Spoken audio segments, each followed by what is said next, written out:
Well, the seasons are definitely changing here at the Wandering Star Farmhouse. We've got beautiful color coming through on the trees.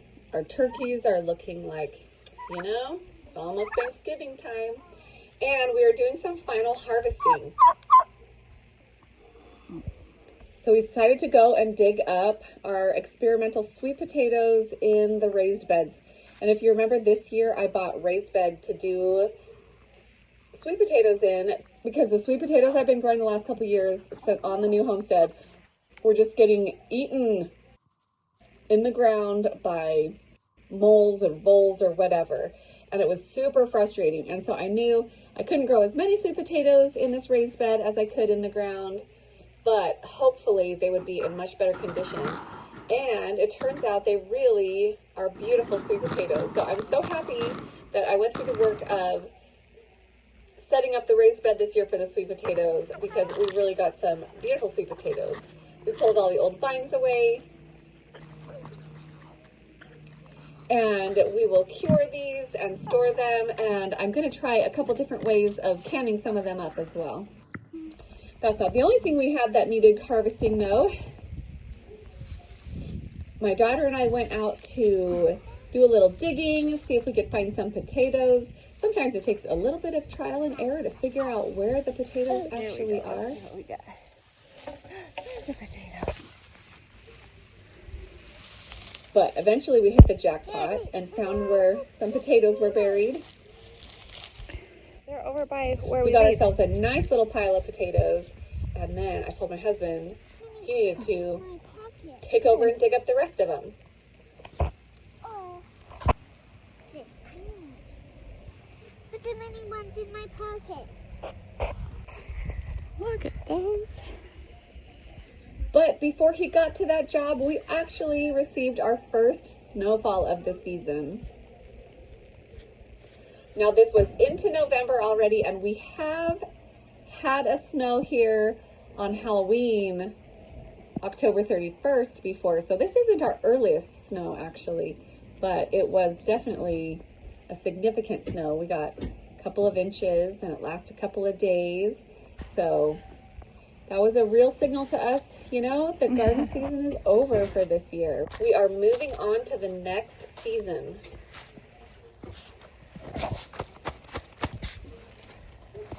This abstract is our finished. So one of the indoor jobs we're moving to is shelling beans. So these are my California cowpeas. And I got a great harvest from these this year. It's always like a learning process and trying to figure things out. So I trellised them really well this year, and that is helpful for them. And then we went out and harvested them before the little critters start to find them in the fall if you don't harvest them too quickly. So we got a whole big bucket full harvested, and it's one of those meditative indoor tasks to do in the warmth inside, is to sit there and shell these beans, turn on a movie or something like that, and get all these little cowpeas out of there.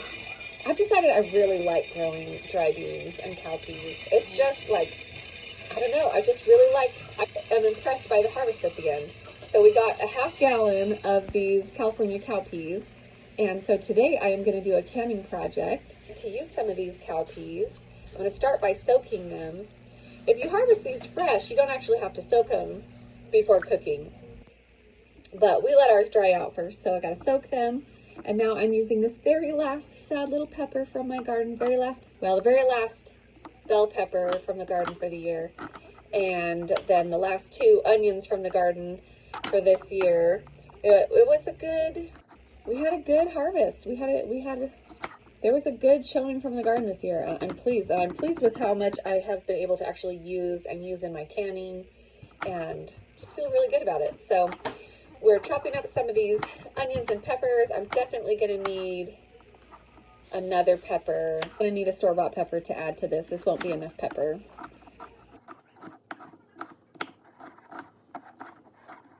And then we also chop up some celery. So we are making today a Cajun Cowpea Soup. And instead of starting with a mirepoix, like we often do, which is the onions, celery, and carrots, we're doing more of a sofrito. So we're doing onion and peppers and celery, and we'll put some garlic in a little bit later too. Now, one thing that is in season in the garden right now is actually kale. So we have some kale growing in the garden.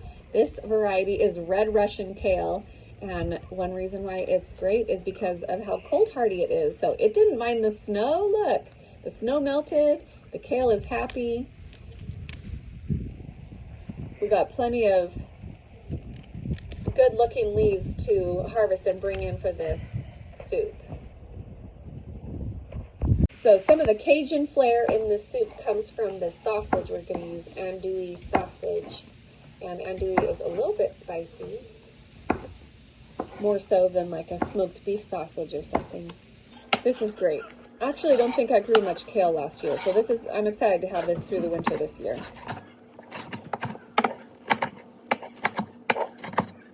So I sauteed those vegetables and then added a bunch of turkey broth that we have from a turkey that we made this last week. And I threw in those cowpeas. Now we're going to add the sausage and the kale.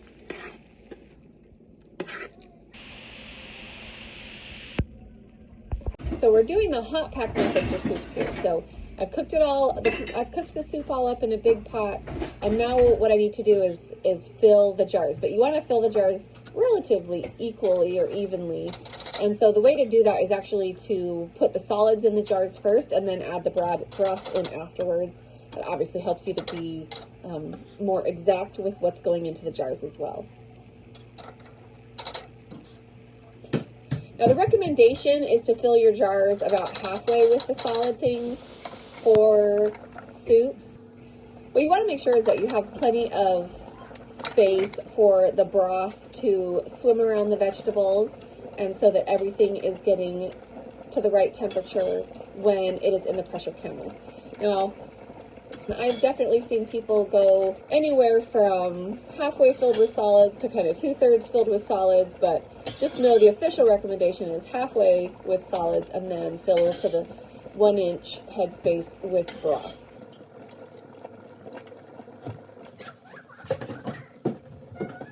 I put 1 bay leaf in each jar, a teaspoon of salt, and a couple grinds of pepper.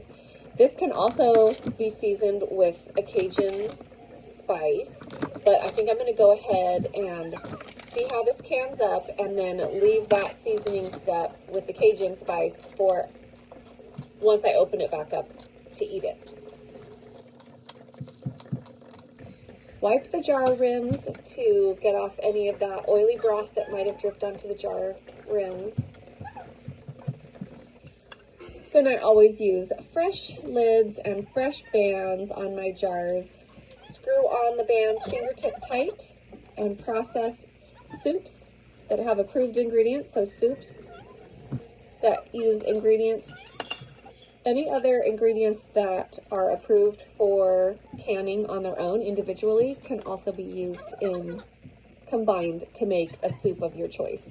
So beans can be canned, greens can be canned, sausage can be canned, all those other vegetables can be canned, so I can combine those into a soup and process it for 75 minutes, 10 pounds of pressure when you're under 1,000 feet.